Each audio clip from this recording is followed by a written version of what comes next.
But people were very complimentary of your commentary both nights. How do you think it went for you? I thought that NBC went very well. I thought that coming out of the blocks, they put on some great fights.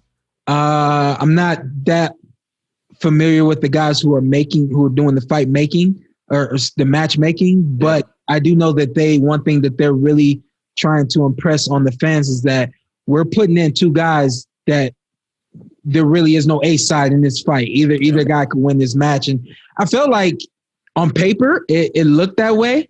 But then the guys that got in the ring and handled the business, they all took care of business. I think the side that would be considered the A side won. And there's no knock at all on the other guys. I thought that everybody came in there ready to fight, and it's just the better guys won the other night. How was that? How obviously with Ring City USA, it's completely different than just calling a normal fight. It's pretty much you're outside. Like, we can hear cars in the background. So Is it interesting? It was interesting. That part wasn't interesting for me. Okay.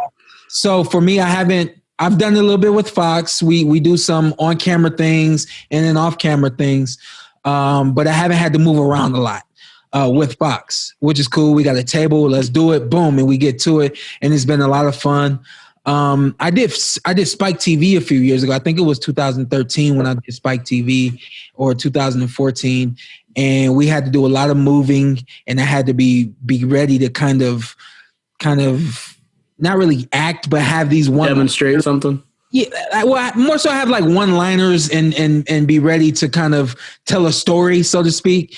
And I felt like I had to do that with NBC.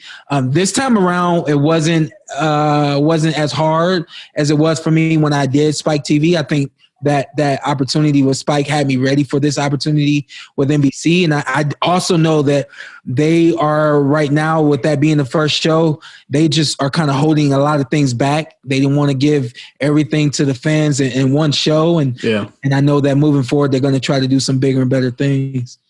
You got to chat with Freddie a little bit, huh? Yeah, I got to hang with Freddie, man.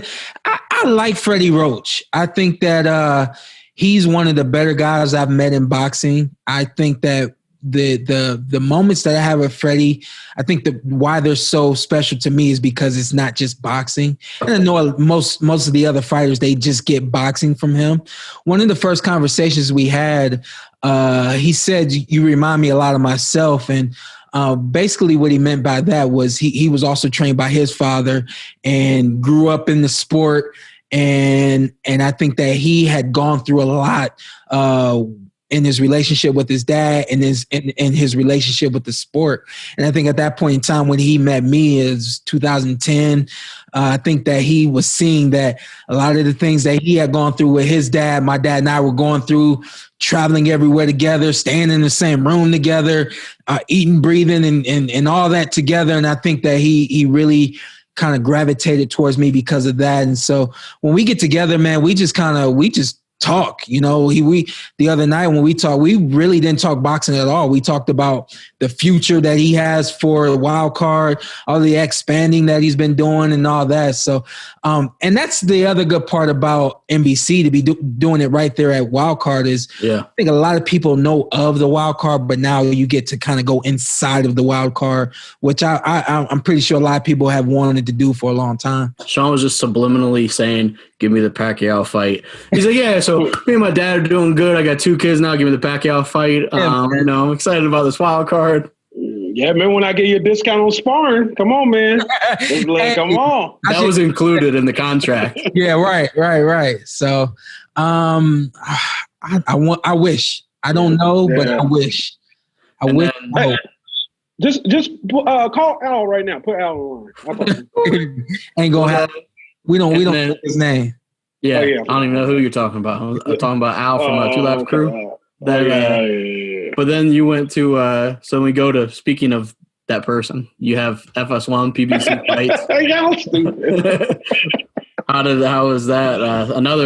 Another night, I think, of exciting boxing. If anything, it was action cards. If anything, I want to go back just a little bit. Yes, it was on FS1. I want to go back just a little bit to NBC, and I want to let everybody know why networks are really wanting to bring boxing back to NBC, Fox, and a few other networks that I know we've been on in the past. Jack Dempsey, Sugar Ray Robinson, Jake LaMotta, Joe Louis, Muhammad Ali, Larry Holmes, Sugar Ray Leonard. Those are the names. That's the lineage that came up on network television. I think those are the names that really made boxing what it is in the United States, or what it was in the United States. And I think a lot of the networks, even though they have these great programs, basketball, NBA, football, NFL, and they're all wanting to bring boxing back because they know that there was some greatness that lied within that sport, and that sport was carried because of the networks. And so, just saying that to say that I like a lot like this Porterweight podcast.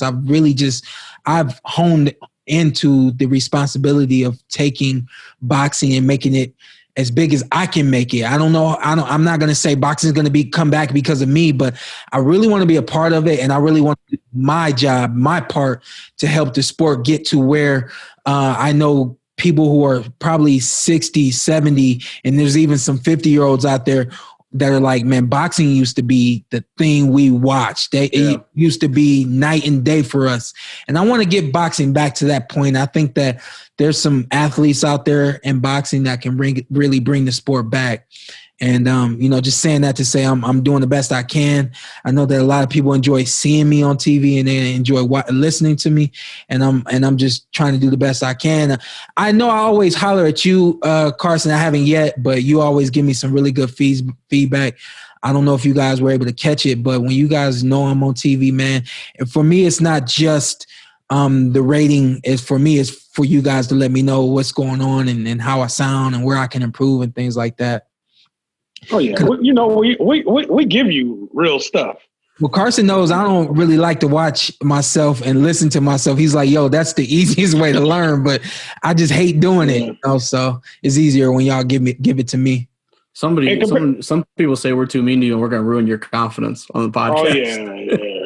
Oh yeah. Hey man, I appreciate you keeping it honest, but you're gonna ruin it. You need some confidence. Don't tell me you didn't enjoy what you saw, because I know you did. What you need to do now: hit that subscribe button, hit the like, hit that notification button. Check us out every week, every Tuesday, something new for you right here on the Porterweight Podcast.